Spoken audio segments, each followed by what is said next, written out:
अस्सलामुअलैकुम, आप देख रहे हैं समा। मैं हूं फराज अहमद और मैं हूं सबा शेख। बुलेटिन में कहेंगे खुशामदीद। सबसे पहले बताएंगे आपको बच्चों की मौसम सरमा की छुट्टियों के मामले में भी विफाक और सूबे अलग अलग हो गए हैं। एनसीओसी ने बच्चों की ज्यादा से ज्यादा वैक्सीनेशन को मद्देनजर रखते हुए छुट्टियां 3 जनवरी 2022 से देने का फैसला किया है। साथ ही ये भी कह दिया है कि शदीद ठंड और धुंध वाले इलाकों से मुतालिक सूबे हालात के मुताबिक फैसला करें। इस्लामाबाद से देखते हैं ये रिपोर्ट। तालीमी इदारों के लिए 74 साल तारीख में 2021 पहला साल होगा जिसमें सर्दियों की छुट्टियां नहीं होंगी। एनसीओसी इजलास में फैसला हो गया। तय पाया कि शदीद मौसमी हालात और धुंध से मुतासर इलाकों के अलावा पूरे मुल्क में सरमा तातीलात 3 जनवरी 2022 में होंगी। छुट्टियों का नोटिफिकेशन सूबाई हुकूमतें सूरत हाल के मुताबिक जारी करेंगी। एनसीओसी के मुताबिक सरमा की छुट्टियों का फैसला मुल्क में जारी बच्चों की कोरोना वैक्सीनेशन मुहिम का तसलसल जारी रखने के लिए किया गया। ये तभी मुमकिन था जब तालीमी इदारे खुले रहें। बच्चे इन्फेक्शन का जल्दी शिकार होते हैं, जबकि मुल्क में लाखों बच्चों की अभी तक वैक्सीनेशन नहीं हुई। वालिदैन जल्द अज जल्द बच्चों की कोरोना वैक्सीनेशन करवाएं।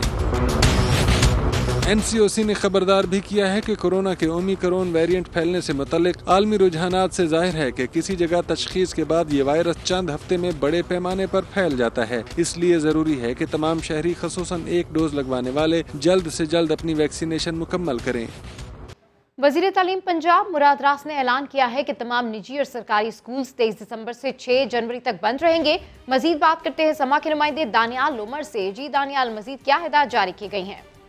देखिए, आज लाहौर हाई कोर्ट ने यह हुक्म दिया था कि स्कूल्स को 23 दिसंबर से बंद कर दिया जाए, जिस पर सरकारी वकील ने यकीन दहानी करवाई थी कि आज इसका नोटिफिकेशन जारी कर दिया जाएगा। और अब सूबाई वज़ीर तालीम मुराद रास ने ये ट्वीट किया है कि सूबे भर में जो मौसम सरमा की तातीलात हैं वो 23 दिसंबर से 6 जनवरी तक होंगी, जिसमें निजी और सरकारी स्कूल्स जो हैं वो बंद रहेंगे। साथ ही साथ उन्होंने ये पैगाम भी दिया है कि तमाम जो तुलबा हैं वो अपनी हिफाजत को यकीनी बनाने के लिए कोरोना वैक्सीनेशन लाजमी लगवाएं। जी ठीक है, अपडेट करने के लिए शुक्रिया दानियाल। सिंध एक कदम और पहले। स्कूलों में मौसम सरमा की छुट्टियां 20 दिसंबर से 1 जनवरी तक होंगी। पीर 3 जनवरी से तालीमी इदारे खुलेंगे। महकमा तालीम सिंध की जानिब से ये नोटिफिकेशन जारी किया गया है, जिसके मुताबिक स्कूलों में मौसम सरमा की छुट्टियां 20 दिसंबर से शुरू होंगी जबकि 1 जनवरी तक रहेंगी। इस तरह पीर यानी 3 जनवरी से तालीमी इदारे खोले जाएंगे। महकमा तालीम सिंध की जानिब से ये नोटिफिकेशन जारी कर दिया गया है। और अभी आपको अहम खबर दें कि वज़ीर-ए-आज़म इमरान खान ने शहबाज शरीफ के खिलाफ मनी लॉन्ड्रिंग केस को मंतकी अंजाम तक पहुंचाने का आज़म किया है। कहा, एहतसाब से पीछे बिल्कुल नहीं हटेंगे। वज़ीर-ए-आज़म की ज़ेर सदारत पार्टी तर्जुमानों के इजलास में शहजाद अकबर ने मनी लॉन्ड्रिंग केस के कानूनी निकात पर ब्रीफिंग दी। वज़ीर-ए-आज़म ने कहा, कौम का पैसा मनी लॉन्ड्रिंग में इस्तेमाल हुआ, केस को हर सूरत मंतकी अंजाम तक पहुँचाएंगे। वज़ीर-ए-आज़म ने अवामी रिलीफ और महंगाई में कमी को भी हुकूमती तरजीहात करार दिया। चपरासी क्लर्क समेत 28 छोटे मुलाजमीन के नाम अकाउंट्स के जरिए 16 अरब रुपए की मनी लॉन्ड्रिंग। मुशीर एहतसाब शहजाद अकबर ने शहबाज शरीफ को मनी लॉन्ड्रिंग ग्रोह का सरगना करार दे दिया। बोले, शुगर बिजनेस की आड़ में मनी लॉन्ड्रिंग केस का चालान तैयार करने में 1 साल लगा। अदालतों से अपील है कि केस को जल्द से जल्द अंजाम तक पहुँचाएं।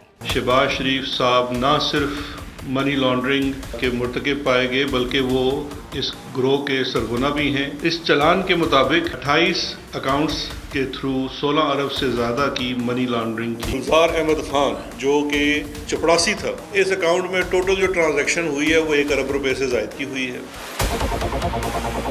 गुलजार अहमद की अपनी तनख्वाह शायद 10-12 हज़ार रुपए से ज़्यादा नहीं है। गुलजार अहमद खान 2015 में फोत हो जाता है। उसके बाद भी गुलजार अहमद खान का अकाउंट चलता रहता है। अगला है असलम कैशियर है शरीफ ग्रुप में, तीसरा है क्लर्क है रमज़ान शुगर मिल में अजहर अब्बास। ये तमाम ड्यूरिंग तफ्तीश इन लोगों ने इकरार किया है कि हमारे नामों पे जब हम मुलाजमत करते थे हमारे नामों पे अकाउंट खोले गए और वो अकाउंट खोलने के बाद तमाम जो चेक बुक्स थी, सब चीज़ें थी, वो हमसे ले ली गई। मैं ये समझता हूँ कि इन लोगों का माशी इस्तेसाल भी किया गया है। ये आम गरीब लोग थे, लेकिन कानून के तौर पे मजबूरी थी इनको भी मुलज़म बनाने की, तो वो चालान के अंदर ये मुलज़मान हैं। बाकी ये कानून के तहत आज़ाद हैं। अगर इनमें से कोई भी बंदा कन्फेशन करना चाहता है तो वो जो प्रोसिक्यूशन है वो इस पर फैसला कर सकती है। दरख्वास्त करते हैं कि जो स्पेशल जज के पास केस चल रहा है, अगर इसमें कोई चीज़ है तो इन मुकदमात का फैसला होना चाहिए। नवाज शरीफ का केस सलमान और इसाक डार सबसे मुख्तलिफ है, क्योंकि नवाज शरीफ नंबर 1 मुलज़म नहीं है, मुजरम है। कन्विक्टेड आदमी के ऊपर बरतानिया का अपना जो इमिग्रेशन का कानून है कि कोई शख्स सीरियस क्राइम का कन्विक्टेड होता है तो उसको विजिट वीज़ा नहीं मिल सकता। नवाज शरीफ का इस वक्त पासपोर्ट भी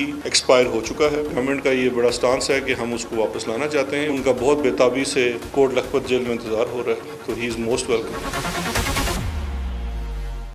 लीगी रहनुमा मलिक अहमद खान ने शहजाद अकबर को सियासत का ओमिक्रॉन करार दे दिया। कहा, मुशीर एहतसाब ने शहबाज शरीफ पर बेबुनियाद इल्जामात लगाए जिन्हें नेशनल क्राइम एजेंसी भी रद्द कर चुकी। अता तारड़ ने दावा किया, इल्जामात अदालतों में साबित न होने पर शहजाद अकबर को वजीर आजम से डांट पड़ चुकी है, जिसके बाद मुशीर एहतसाब ने मुल्क से भागने की कोशिश की।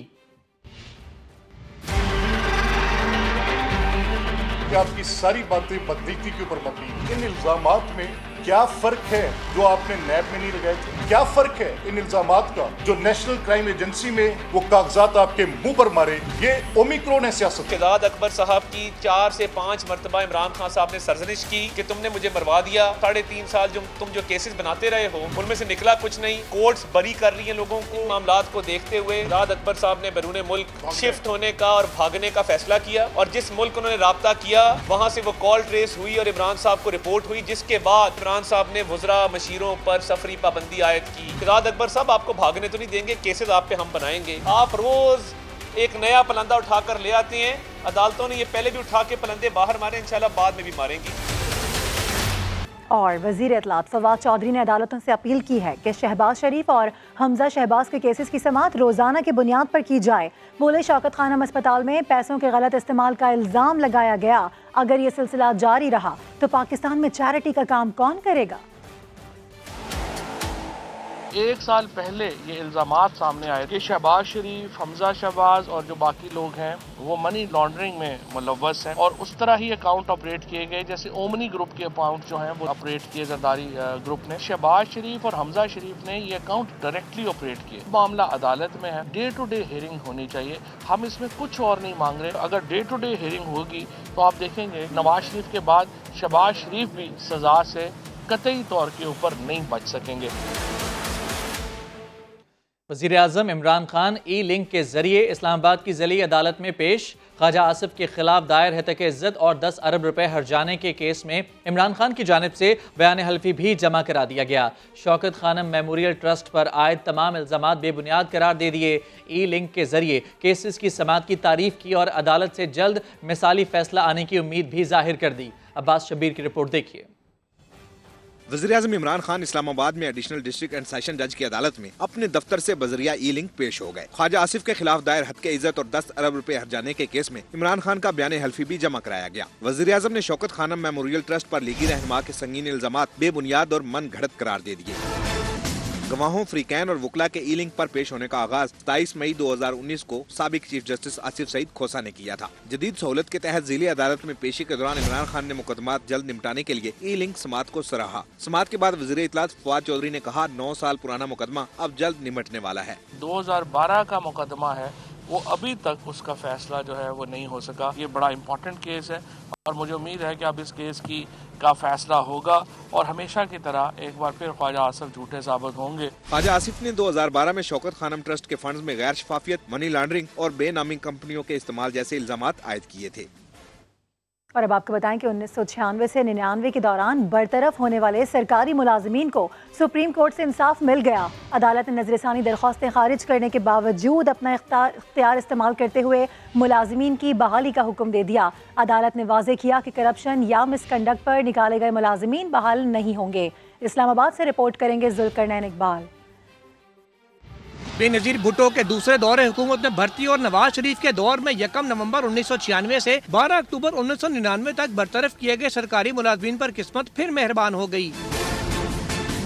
सुप्रीम कोर्ट ने आज खुद नोटिस और मुकम्मल इंसाफ के इख्तियारात इस्तेमाल करते हुए मुलाजमीन को उन्हीं ग्रेड्स पर बहाल कर दिया जिस पर इन्हें इब्तदाई तौर पर बरतरफ किया गया था। ग्रेड 1 से 7 तक के मुलाजमीन बराह रास्त बहाल होंगे, लेकिन ग्रेड 8 या इससे ऊपर के वो मुलाजमीन जिन्होंने भर्तियों के वक्त टेस्ट नहीं दिया, अब इन्हें इम्तिहान देना होगा। जो लोग मिसकंडक्ट पे निकले हैं, जो करप्शन पे निकले हैं, जो मेडिकल ग्राउंड्स पे निकले हैं, जो कोर्ट से केस आ रहे हैं, इसके अलावा तमाम जितने भी एम्प्लॉय से उनको रिस्टोर कर दिया है। फैसले से मुस्तफीद होने वाला मुलाजमीन 17 अगस्त 2021 से बहाल तस्वुर होंगे। अदालत ने 4-1 के तनासुब से नजरसानी दरखास्तें मुस्तरद कर दी। जस्टिस मंसूर अली शाह ने फैसले से इख्तलाफ किया। सुप्रीम कोर्ट ने मुलाजमीन की बहाली का कानून कलअदम करार देकर मुस्तकबिल के लिए ऐसी कानून साजी का रास्ता हमेशा के लिए रोक दिया है। कैमरामैन अवैस काजी के साथ जुल्करनैन इकबाल, समा, इस्लामाबाद। सुप्रीम कोर्ट ने बरतरफ सरकारी मुलाजमीन को बहाल किया तो फैसला सुनते ही अदालत के बाहर बैठे मुलाजमीन सजदों में गिर गए। हर तरफ जज्बाती मनाजिर देखने को मिले। खुशी के आंसू आंखों में लिए मुलाजमीन कहते हैं फैसले ने उनके पिछले तमाम दुख दर्द भुला दिए। इस्लामाबाद से रिपोर्ट कर रहे हैं आदिल तनौली। 16,000 से ज्यादा बरतरफ सरकारी मुलाजमीन का मुस्तकबिल क्या होगा? सुप्रीम कोर्ट के फैसले के इंतजार में बाहर बैठे मुलाजमीन मुसलसल दुआएं करते रहे। फैसला आया तो मुलाजमीन सजदे में गिर गए। शाराए दस्तूर पर सैकड़ों मुलाजमीन ने नारा शुक्र बुलंद कर दिया। फैसला सुनकर मुलाजमीन ऐसे जज्बाती हुए कि एक दूसरे को गले लगाकर रोते रहे। हम इस फैसले से बहुत ज्यादा खुश हैं और हमें अपने रब पे यकीन था कि इंशाल्लाह यही फैसला आएगा। हम वो पुराना सारा दुख परेशानी आज भूल के हम बहुत शुक्रिया अदा करते हैं अदलिया का, गवर्नमेंट ऑफ पाकिस्तान का। रवां साल सितंबर से अब तक मुलाजमीन की बहाली की अपीलों पर सुप्रीम कोर्ट में 11 समातें हुई। फैसले के नतीजे में कई माह से मायूस चेहरों पर रौनक लौट आई। कैमरामैन अयाज अब्बासी के साथ आदिल तनौली, समा, इस्लामाबाद। और मुल्क भर में जाड़ा धूम मचाने लगा है। सबसे ज़्यादा सर्दी गोपस में पड़ रही है, जहां पारा -16 तक गिर गया है। कल्लात में -12, जबकि कोयटा में दर्जा हरारत -5 डिग्री तक गिर गया। कराची में भी थरथरी आ गई। उधर पंजाब के मैदानी इलाकों में शदीद धुंध का राज है।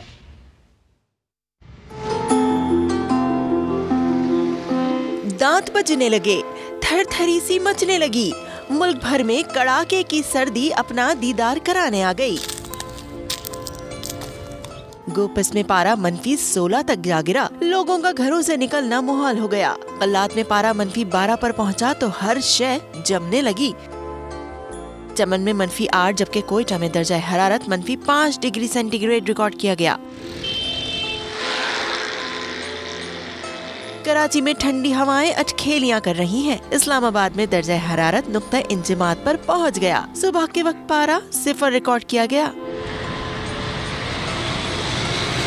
पंजाब के मैदानी इलाकों में धुंध अपनी धुंध में सवार है। लाहौर में फ्लाइट ऑपरेशन बुरी तरह मुतासिर रहा, जबकि 5 बड़ी मोटरवेज पर भी धुंध ने नाका लगा रखा था। मोटरवे 11 को लाहौर से सियालकोट, जबकि मोटरवे M2 को लाहौर से कोट मोमिन तक बंद करना पड़ा। डिजकोट में सब कुछ धुंधला गया। जेहलुम में कार और कोच की टक्कर से 3 अफराद जख्मी भी हुए। पाक पतन में हद्दे निगाह 10 मीटर तक रह गई। शकरगढ़, बोरेवाला, जफरवाल, नूरकोट, करतारपुर और गिरदनवा में शदीद धुंध के बाइस आवाम को मुश्किलात का सामना रहा।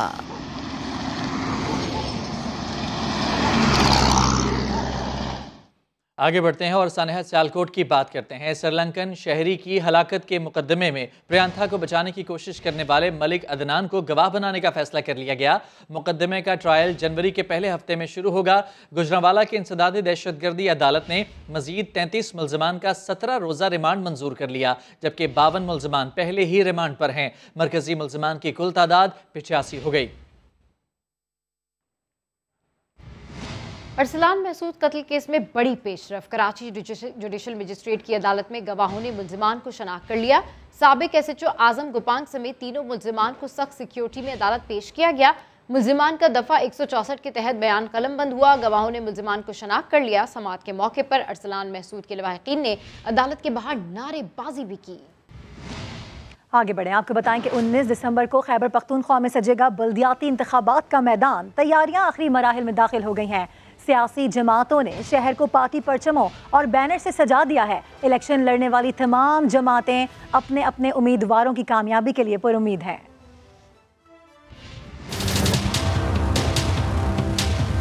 मर्दान में बल्दियाती इंतखाबात की सरगर्मियां उरूज पर हैं। इतवार को 14 लाख से जायद वोटर्स वोट कास्ट करेंगे। ANP, PTI और JUI के दरमियान सख्त मुकाबला है। इलेक्शन लड़ने के लिए मैदान में उतरने वाले उम्मीदवारों की नजरें मेयर की नशिस्त पर हैं। मुंतखब होने वाले उम्मीदवार को तरजीही बुनियादों पर जो मसाइल हल करने होंगे उनमें सबसे पहले पीने के साफ पानी की फराहमी है। सेहत के मसाइल, टूटी फूटी सड़कें और सफाई इलाके के बड़े चैलेंजेस हैं।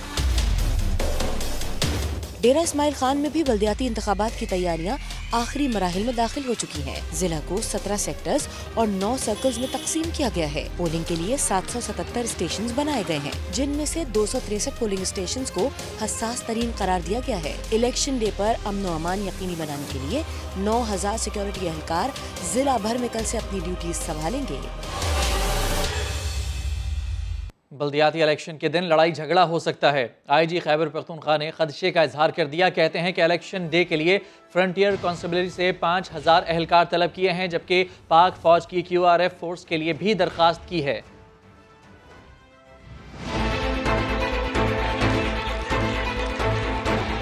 खैबर पख्तूनख्वा में बल्दियाती इलेक्शन अपने उम्मीदवार की कामयाबी के लिए कारकुन पुरजोश।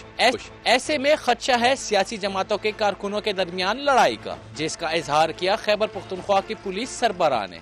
कई दफा एक ही पार्टी के कैंडिडेट जो है वो आपस में एक दूसरे के मुकाबले भी आ जाते हैं, तो इसमें हमें अंदेशा है कि शायद लड़ाई झगड़े के वाकयात या कोई ऐसे हवाई फायरिंग के वाकयात हों। अमन व अमान के लिए पुलिस फोर्स तो होगी, ताहम हुकाम ने फौज की QRF फोर्स समेत फ्रंटियर कांस्टेबलरी के दस्ते भी तलब कर लिए। 5000 की जो हमारी रिक्विजिशन है उसके ऊपर नेशनल मिनिस्ट्री ऑफ इंटीरियर के साथ हमारी बातचीत चल रही है और आर्मी को मोबिलाइज करने के लिए भी हमने रिक्वेस्ट भेजी है और इंशाल्लाह आर्मी भी इसी तरीके से अपने जगहों पे मोबिलाइज हो जाएगी। इलेक्शन कमीशन ने बल्दियाती इंतखाबात के लिए कायम 9223 पोलिंग स्टेशन में 4128 को हसास करार दे दिया। सज्जाद हैदर, समा, पेशावर। पेशावर में बल्दियाती इंतखाबात से कबल शहरियों का अनोखा एहतजाज। वोटिंग से पहले ही बॉयकॉट का ऐलान कर दिया। शहरियों ने बैनर्स भी लगा दिए। रिपोर्ट करेंगे सज्जाद हैदर। गैस का प्रेशर पूरा हुआ, ना ही पीने का साफ पानी मिला। गलियां भी टूट फूट का शिकार। पेशावर के गुंजान आबाद इलाके के शहरी ऐसे दिल बर्दाश्ता हुए कि बल्दियाती इंतखाबात के बाइकाट का ही फैसला कर लिया। पिछले 3 साल से जो है हमारे इलाके में गैस का मसला चल रहा है, कोई पूछने वाला नहीं है। हमारे इलाके में जी 1500 से 2000 वोट अंदर आ जाए, हमने बैनर लगाए हुए हैं, ये सब लोग जो है तो हमने बाइकाट किया हुआ है। शहरियों का कहना है कि इलेक्शन से कबल खुशनुमा वादे और ऐलानात तो होते हैं, मगर मुंतखब होते ही अवामी नुमाइंदे मुंह मोड़ लेते हैं। जी बस हमसे खाली वादे ही होते हैं। हमने तो आज तक ना तहरीक इंसाफ का कोई MNA देखे, ना कोई MPA देखे कि यहाँ पे आया इस आवाम से मिला। नोथिया नेबरहुड काउंसिल 72 2000 रजिस्टर वोटर्स पर मुश्तमिल है। आबिद खान के साथ सज्जाद हैदर, समा, पेशावर। मर्दान के इलाके पोलो ढेरी में बल्दियाती इंतखाबात के लिए दिलचस्प सूरत हाल। एक शहरी की 2 बीवियां मुकाबले के लिए खड़ी हो गई। एक खवातीन की नशिस्त जबकि दूसरी जनरल सीट पर इलेक्शन लड़ रही है। मजीद जानते हैं शहाब अकबर से। जी शहाब, अपडेट कीजिए। जी बिल्कुल, इस वक्त मैं मौजूद हूँ मर्दान के दूर अफ्तादा और जरखेज़ इलाका पलो डेरी में। बल्दियाती इलेक्शन में इस नेबरहुड कौंसल पर बहुत ही दिलचस्प मुकाबला है। दिलचस्प मुकाबला इस वजह से है कि यहाँ पर एक रिहायशी इशफाक हुसैन ने अपनी 2 बीवियाँ मुकाबले के लिए खड़े किए हैं, जिनमें एक खवातीन की नशिस्त पर तो दूसरी जनरल सीट पर इलेक्शन लड़ रही है। जनरल सीट पर इलेक्शन लड़ने वाली खातून के मुकाबले 6 उम्मीदवार भी मैदान में है। दोनों खवातीन उम्मीदवार अपनी इंतखाबी मुहिम पश्तून और इलाके की रिवायत के मुताबिक चला रही है। दोनों खवातीन अपने मुहिम के दौरान अपने वोटरों को इस बात का यकीन दिला रही है कि वो मुंतखब होकर इसी मसाइल को हल करेंगी जो आज तक मर्दों ने हल नहीं किए हैं। जी तफसीलात के लिए आपका शुक्रिया शहाब। आगे बढ़ते हैं। खैबर पख्तूनख्वा के कबायली ज़िले मेहमद में ससुर और 2 दामाद जनरल नशिस्त के लिए मद्दे मुकाबले हैं। मजीद अहवाल जानते हैं एजाज खालिद की रिपोर्ट में। वो हमारे ताहयात दामादों के चेयरमैन भी हमारी यूनियन के, और मैं जनरल सेक्रेटरी हूँ। पाकिस्तान की कौमी सियासत में कुछ दामाद बहुत मशहूर हैं। कैप्टन सफदर तो अपनी ससुराल का दम भरते नहीं थकते। प्राइवेट में घर बना के दिया, मेरे लिए गाड़ी उन्होंने खरीदी, मेरे आज भी पॉकेट मनी उनकी तरफ से लगी हुई है। किसी एक मिल में लगी होगी, किसी दूसरी में लगी होगी। कैप्टन सफदर तो सियासी महाज पर ससुराल का खूब साथ देते हैं, मगर खैबर पख्तूनख्वा के बल्दियाती इंतखाबात में 2 दामाद अपने ससुर के खिलाफ मैदान में हैं। दिलचस्प मुकाबला होगा। जिला मेहमन की तहसील पड़ांगार की विलेज काउंसिल 1 में मुकाबला काफ़ी सख्त है, मतलब रिश्तेदारियाँ है, दोस्तियाँ भी है। इंशाल्लाह हम अपने रिश्तेदारियाँ और दोस्तियाँ भी कायम रखेंगे और कैंपेन को भी आगे लेके जाएंगे। सुसर दामादों के मुकाबले ने अहले इलाका और रिश्तेदारों को भी मुश्किल में डाल दिया है। हमारे लिए भी इम्तिहान की घड़ी है कि हम किसको वोट दें, लेकिन कोशिश करेंगे कि जो वोट लेने वाला है ज़्यादा वोट, इंशाल्लाह हम उसको ज़्यादा वोट देंगे। मलिक इस्माइल के मुताबिक उनकी बीवी, सास और दीगर अहले खाना अपना वोट खुफिया रखेंगे ताकि घरेलू माहौल खुशगवार रहे। एजाज खालिद, समा 4 सद्दा। और यूं तो पाकिस्तान में फ़न मौसीकी से वाबस्ता 5 बड़े घराने अपनी ख़ास पहचान रखते हैं, लेकिन हाल ही में एक और घराने ने इस मैदान में अपनी धाक बिठाई है। ये घराना मौसीकार तो नहीं, मगर इसका हर फर्द ही सुरीला है। लाहौर से मोहम्मद कुर्बान इस पर रिपोर्ट करेंगे। शरीफ खानदान के बेशतर अफराद भी सुर और लय में बहुत बासलाहियत हैं।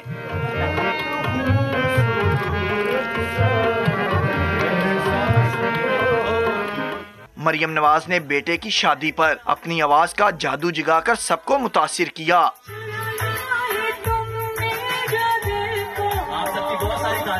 ऐसे में उनके बेटे जुनेद सफदर भी पीछे ना रहे।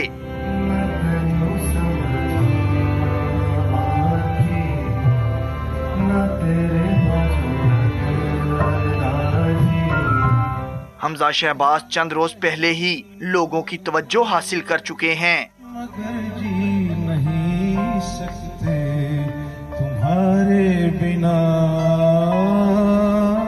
मौसीकार घराने के अफराद शरीफ खानदान के इस ज़ौक़ की दाद देते हैं। ये तो खुशी की बात है कि अगर उनको मौसीकी का शौक है, अल्लाह ने अगर उनको सुर दिया, तो मैंने सुना कि शहबाज सिर्फ साहब भी बड़ा सुर में है, हम जसवाज सब भी सुर में, और मरियम साहिबा। मौसीकी को सुनना चाहिए, मौसीकी अच्छी चीज़ है, नरम चीज़ है, आपको नरम रखती है। मेरा ख्याल है कि जुनेद ने अच्छा गाया, और एक जुनेद जमशेद होते थे, एक जुनेद सफदर है।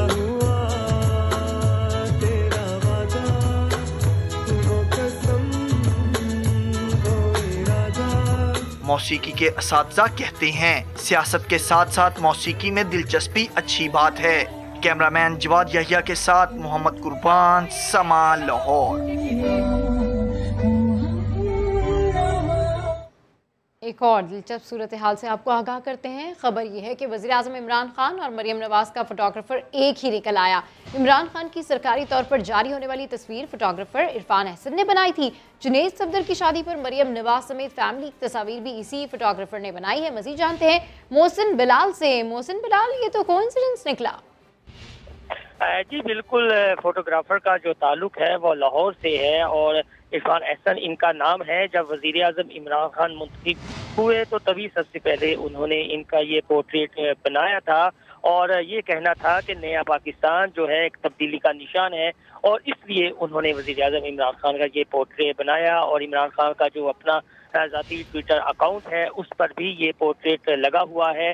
और इसी फोटोग्राफर की जो खिदमात हैं वो श्री मरियम नवाज ने अपने बेटे सफदर की शादी पर हासिल की हैं। मेहंदी हो या जो जुनेद सफदर हैं उनकी बारात हो और आज वलीमा हो, जो वाटर मार्क से मरियम नवाज की तस्वीर हैं, जुनेद सफदर की तस्वीर हैं और शहबाज शरीफ की हत्या के तस्वीर हैं, वो इन्हीं फोटोग्राफर ने जो है वो खींची हैं। इनकी टीम अब भी जो है वो जाती उमरा में मौजूद है और ये लाहौर के जो टॉप 3 अगर फोटोग्राफर कहा जाए जो सबसे ज्यादा पैसे भी लेते हैं किसी फंक्शन को, सबसे ज्यादा पैसे भी लेते हैं और लाहौर के टॉप फोटोग्राफर्स में इनका शुमार होता है। अपडेट करने के लिए शुक्रिया।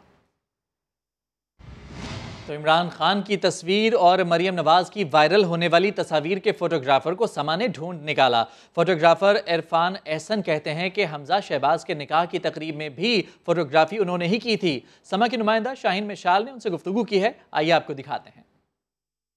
मरियम नवाज के बेटे की शादी, जुनेद सफदर की शादी, और ये भी साथ में देखा जा रहा है कि आखिर वो तस्वीरें खींचने वाला कौन था जिसने मरियम नवाज को इतना ज़्यादा खूबसूरत दिखाया। तो उसको समा ने ढूंढ निकाला है और हमारे साथ वो मौजूद हैं। इरफान अहसन साहब, अस्सलाम वालेकुम सर, कैसे हैं आप? अल्लाह का शुक्र, थैंक यू। अच्छा सर, थोड़ा सा ये बताइएगा कि आपको अप्रोच कैसे किया गया? मैंने उनकी बड़ी बेटी की भी शादी की थी 2015 में, तो मेरा तब से उनके साथ लिंक है।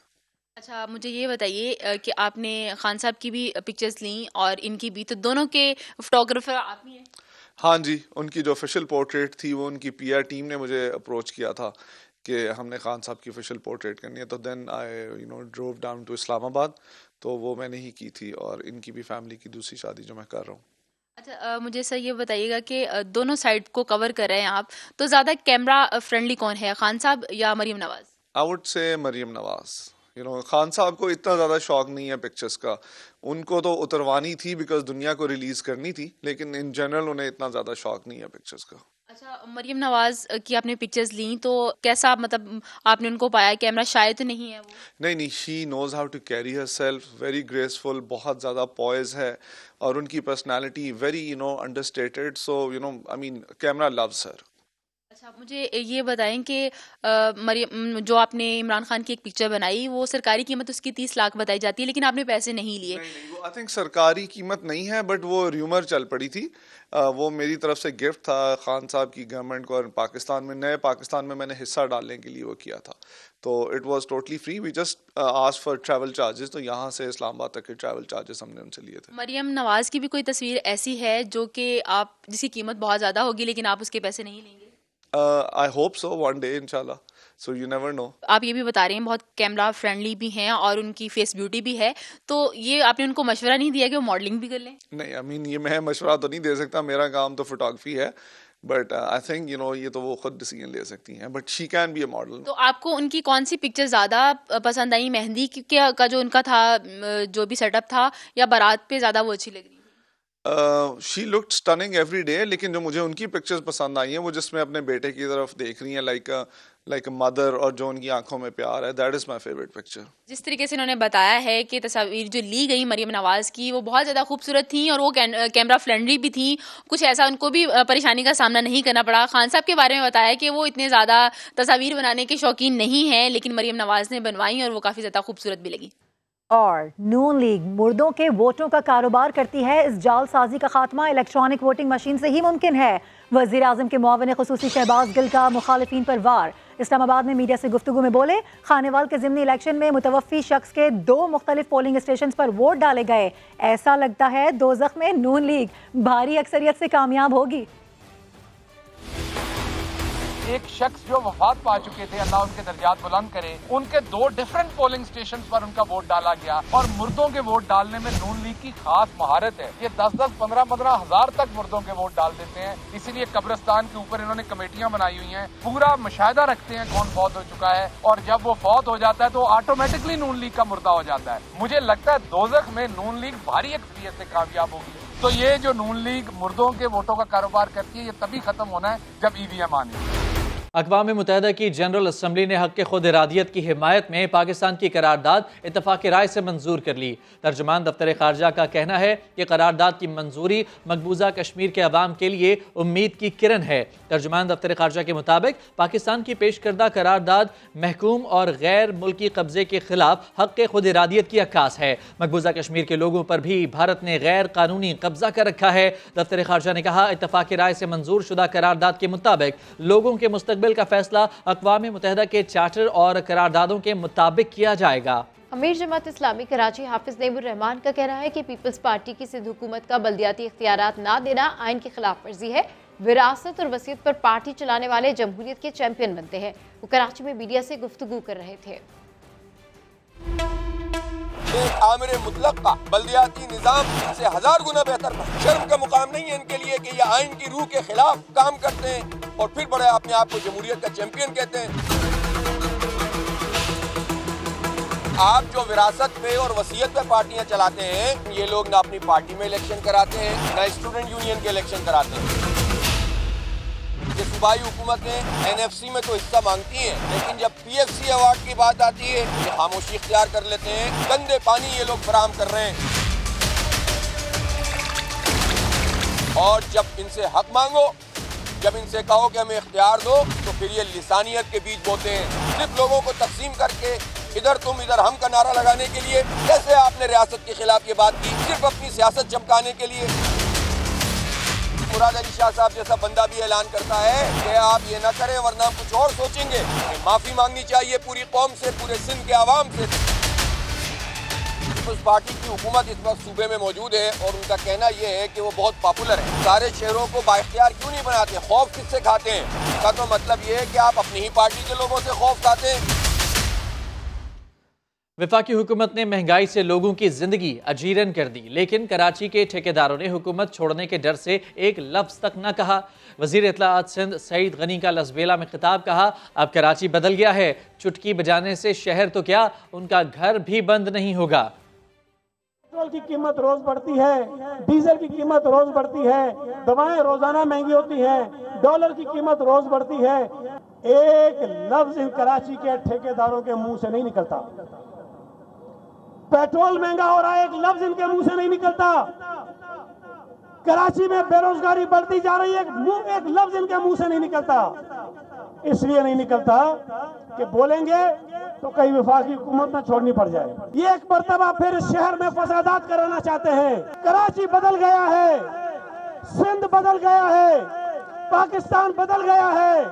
यह चुटकी बजा के शहर बंद कराने वाला माहौल नहीं है। और भाई चुटकी बजा के तो तुम्हारा घर भी बंद नहीं होगा। दूसरी तरफ वज़ीर बल्दियात सिंध नासिर शाह ने सियासी कशीदगी को ठंडा करने आ गए। बोले, पीपल्स पार्टी उर्दू बोलने वालों और सिंध आने वाले महाजरों की इज्जत करती है, तमाम अक़लियतें भी काबिल एहतराम हैं। कहा, पार्टी चेयरमैन और वज़ीर आला ने किसी और तनासुर में बात की थी। पीपल्स पार्टी हमेशा जो उस वक्त यहाँ पे तशरीफ लाए महाजर, जिन्होंने बड़ी कुर्बानियाँ वहाँ पे दी, और जो उर्दू बोलने वाले हैं, उनकी इंतहाई इज्जत व एहतराम है। जो अक़लियत है जिसकी ये उस वक्त वो तशबीह दे रहे थे, वो भी इंतहाई काबिल एहतराम है हमारे लिए। हमने तो कभी माइनॉरिटी और मेजॉरिटी की बात नहीं की। सबको एक जैसे यहाँ पे हुकूक हैं, तो उस लिहाज से बिल्कुल नहीं। सीएम साहब ने जो असेंबली में बात की थी, इस लिहाज से नहीं थी। तो चेयरमैन साहब ने भी जो बात की, वो भी क्योंकि ये जब बात करते हैं उनके जवाबात फिर हमें देने पड़ते हैं। इस बुलेटिन से फिलहाल इतना ही। एक ब्रेक के बाद हाजिर होंगे हेडलाइंस के साथ। देखते रहिए समा।